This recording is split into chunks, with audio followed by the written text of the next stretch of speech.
Hey, evening, everybody. It's Monday, February 24th, 2014, the last week in February. Hard to believe. But I want to talk about something. Now, I did not watch Elimination Chamber last night, mostly because I couldn't afford it. And secondly, I haven't watched the torrent. I haven't torrented it yet, but I will. But pretty much, I think a lot of people had an idea of exactly how it was going to go. Because it seems that WWE is determined to go in a direction that not a lot of fans want to see happen. And tonight's Raw is pretty much trying to confirm that that's the direction we're going in. Now, what's ironic about this is you're trying to have Batista be the kind of, I guess you could say, tweener babyface, if you will, that acknowledges, hey, if the fans love me, I love them back. If they hate me, I hate them back. That basically he's saying, hey, they're being real and I accept it. And yet you have major reports of a major heel turn for Batista. Now, here's the question. Will that heel turn occur as we get to WrestleMania? Or, as some reports have listed, will it occur after WrestleMania? Because here's what's crazy about this. It seems that this storyline is going in a direction, if you will, that WWE surprisingly went in last year with Del Rio and Ziggler, and that is you're turning your so-called babyface heel, while at the same time you're slowly turning your heel back to what he was before, and that is a babyface. And I'm sure the question a lot of fans would have was, I'm sure the question a lot of fans have or would have is, was this WWE's plan the entire time? Was WWE's plan to turn Randy heel, what basically fans are going to ask the question, and I apologize if I stutter, it's been a long day at work today, but the question is, would be asked, has this been all part of WWE's plan? Was turning Randy Orton heel at SummerSlam all part of a plan to turn him babyface going into and after WrestleMania? And why? So the fans could finally get behind him again? So the fans could what is the WWE trying to accomplish, right? I mean, are they trying to accomplish the statement, trying to accomplish what are they trying to accomplish? What statement are they trying to make? Are they trying to make the statement and accomplish the fact that, hey, we didn't need to turn Randy heel because you still liked him as a babyface? I mean, it is confusing. It does sound confusing. Don't get me wrong about that. But again, the question is, was this WWE's plan the whole time to turn Randy Orton heel at SummerSlam, and then as we got to WrestleMania, turn him face? Was that the plan the whole time? Because if it was, then hey, I will give WWE its props. You're basically making the WWE universe, the fans, realize what they've been missing with Randy Orton as a babyface. Because when you think about it, with CM Punk supposedly gone or on sabbatical, as been reported, you're going to need that number. You're going to need those top 5 baby faces. Right now, you have Cena, you have Daniel Bryan, you have Sheamus, you have Undertaker, believe it or not. And most importantly, you have Undertaker. Like I was saying, you have Cena, you have Daniel, you have Sheamus, you have Undertaker, and now it seems that unless CM Punk makes his return makes his return, that Randy's going to become your number 5 babyface. So basically, those would be your top 5. Now you would say, but it still doesn't make sense why they don't just make a triple threat match at WrestleMania.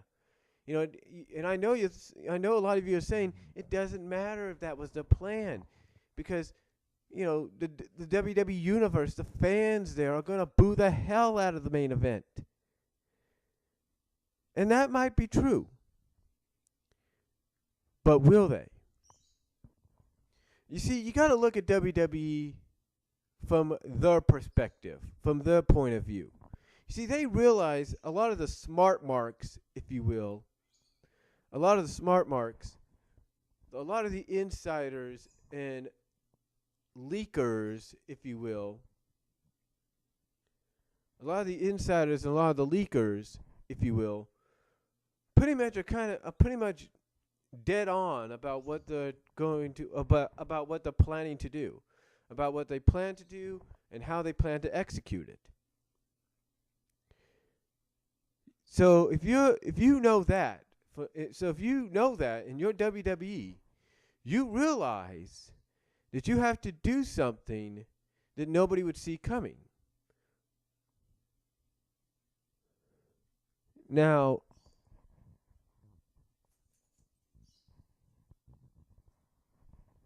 the thing is,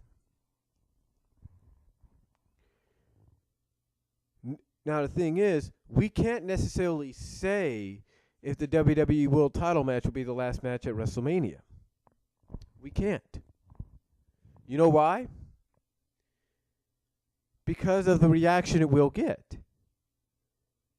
And yeah, you would be right. You'd be right in saying that, it won't make sense. If they turn Randy face or Batista heel, they're still going to get booed. They're still going to get hijacked. And that's true. But again, if that was part of the plan to, turn Randy heel and then going into Mania and afterwards turning back into babyface so the fans realize what they've been missing, then, so be it. But here's something else you have to look at.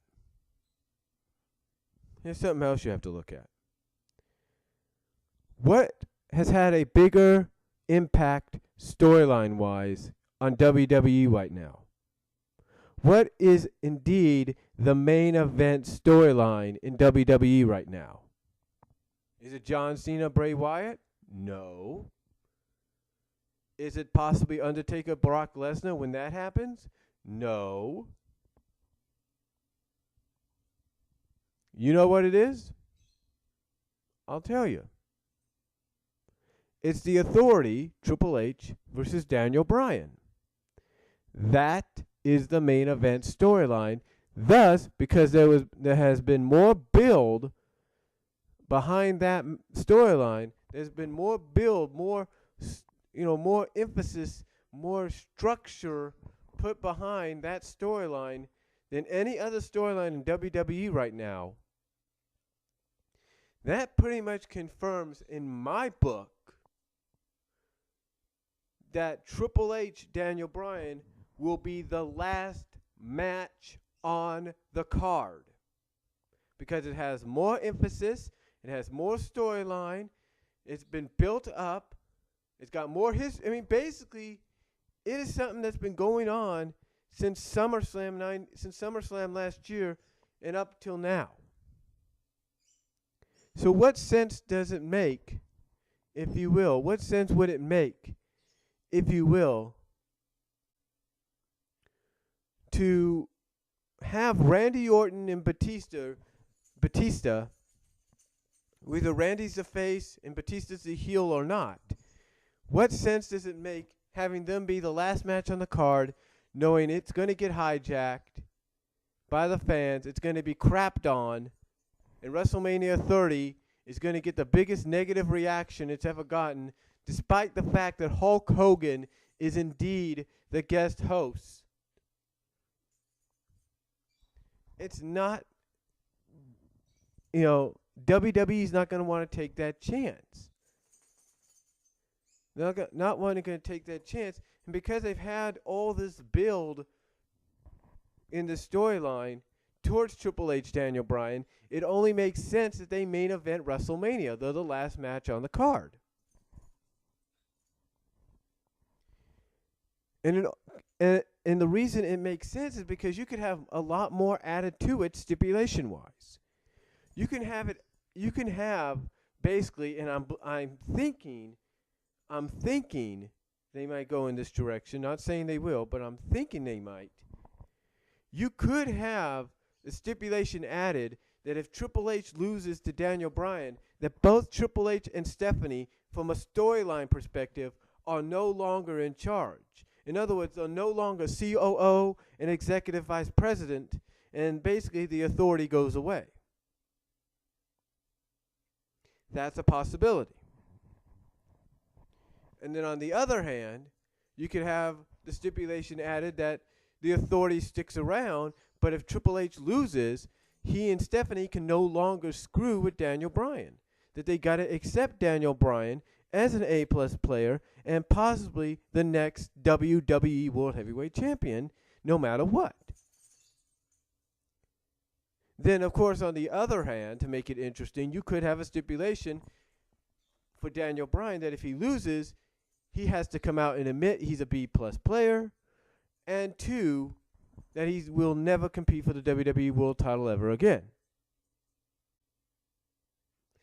So there is those possibilities for stipulations to be added to the match at WrestleMania, which, because it has more build, it has more storyline to it, it's been built up since basically SummerSlam 2013 to WrestleMania.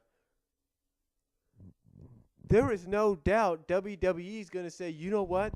This has more build. It has more history. It's got more fans invested in it. Let's let this match between Daniel Bryan and Triple H main event WrestleMania. Let it be the last match on the card. Because even though Daniel Bryan, as much as fans would love to see Daniel Bryan as champion, and believe me, I would like to see it too, Daniel Bryan, and I think some fans have put it correctly, is at a point of being so over, he does not need the championship to solidify it. Yes, being champion would definitely help increase, would definitely put him more over than he is right now, but he doesn't need the championship to solidify his overness. And that just being in the main event is big enough for someone that is that over, if you know what I mean. In fact, let me take you back in history.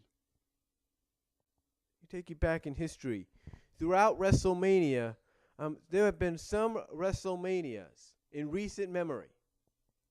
WrestleMania 26, WrestleMania 28. These WrestleManias, WrestleMania 8, if you will. All right? WrestleMania 8. A majority of these WrestleManias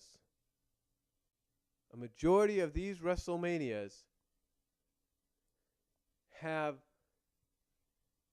not ended with the WWE World Title, WWE Championship, if you will, being defended at the very end. They have not ended with the championship being defended. So I will not be surprised if history repeats itself, and we have Triple H and Daniel Bryan with so much build that this feud and this storyline has had, main eventing WrestleMania 30. Because Daniel Bryan is just like someone like like people have said, is so over he doesn't need the title right now. He's basically at that same level, if not more so, that John Cena and The Rock are at. Cena and Rock, they could have easily had their match be the second to last match on the card and let CM Punk, Chris Jericho have their match go on last. But that did not happen because of the fact that those two were so over, they didn't need the championship to solidify that. Yeah, they did it a year later, but that was a different story. Same with Shawn Michaels and The Undertaker at WrestleMania 26. Neither man needed the championship to main event because their storyline that had been built since WrestleMania 25, that has been building since the previous match at WrestleMania 25. Because of the build and the hype that it got and the history behind it, Shawn Michaels and Undertaker did not need a championship to main event WrestleMania. Hulk Hogan against Sid Justice, because of as over as Hogan was, and even if that was his last match until '93, he didn't need the title to main event Mania. So the point is this, because Daniel Bryan is so over, to the point that he does not need the championship, and because because this storyline, this feud, has had so much build and so much history behind it and so much storyline, that is enough to basically solidify the fact that it will indeed, in my opinion, be the last match at WrestleMania. It will be. And if it's not, then WWE has their heads up their ass. Then WWE doesn't really care about the 30th anniversary of Mania.